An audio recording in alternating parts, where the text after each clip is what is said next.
Friends, நான் ஜெயா மீடியாவிலேருந்து நடிகை ஜெயதேவி பேசுகிறேங்க. நீங்கள் எல்லோரும் நல்லா இருப்பீங்கன்னு நான் நம்புகிறேன். நான் இன்றைக்கி எதை பற்றி பேச போகிறேன் தெரியுமா ஃப்ரெண்ட்ஸ்? எங்கே பார்த்தாலும் யாரை பார்த்தாலும் பொறாமை, வயிற்றுச்சல், கெட்ட எண்ணங்கள், இல்லாத பழதெல்லாம் சொல்லி கெடுத்து விடுறது, அதான் இப்போ நடந்துகிட்டு இருக்கு. யாரை பார்த்தாலும் எங்கே பார்த்தாலும் பொறாமைகள் நிறுத்து போயிருக்கு. நம்மளை பற்றி இல்லாத பொருளாதே சொல்லி அவங்க திருப்திப்பட்டுக்கிறாங்க. அந்த மாதிரி செய்கிறவங்கள பார்த்து நீங்கள் அவங்கள வாழ்த்துங்க, அவங்களுக்கு நன்றி சொல்லுங்க. என்னடா அது, நம்மளை திட்டுறவங்களை போய் நன்றி சொல்கிறீங்களேன்னு நினைக்கிறீங்களா? ஆமாம் ஃப்ரெண்ட்ஸ், நம்மளை யார் திட்டுறாங்களோ, நம்மளை பார்த்து யார் தப்பாக பேசுகிறாங்களோ, நம்மளை பற்றி கெட்ட கருத்துக்களை யார் யார் பரப்பி விடுறாங்களோ அவங்க நல்லா இருக்கணும்னு நீங்கள் ப்ரே பண்ணுங்க, அவங்களுக்கு நன்றி சொல்லுங்க.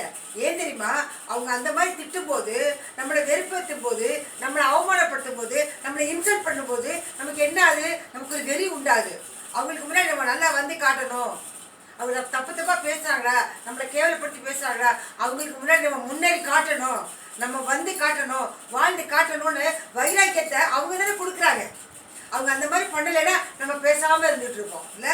அவங்க திட்டும் போதும், பொறாமப்படுத்தும் போதும், நம்மளை பற்றி தப்பாக பரப்பி விடும் போதும், அவதூறு சொல்லும் போதும் நமக்கு ஒரு வெறி உண்டாது, ஒரு வேகம் உண்டாது, வாழ்க்கையில் முன்னேறணும் அப்படிங்கிற ஒரு எண்ணம், துடிப்பு உண்டாது. அதை கொடுக்குறது அவங்க தானே ஃப்ரெண்ட்ஸ்.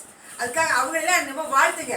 அவங்க நல்லா இருக்கணும், இன்னும் ரொம்ப வருஷம் இருக்கணும். அவங்க ரொம்ப வருஷம் இருந்தால் தானே நம்மளை திட்டிகிட்டே இருப்பாங்க, நமக்கு உற்சாகம் கொடுத்துக்கிட்டே இருப்பாங்க இல்லையா ஃப்ரெண்ட்ஸ்? நான் சொல்கிறது கரெக்டாக? நான் சொல்கிற கருத்தை உண்மையை நீங்கள் ஒத்துக்கிட்டா நீங்கள் என்ன பண்ணுறீங்க? எனக்காக சப்ஸ்கிரைப் பண்ணுறீங்க. நன்றி.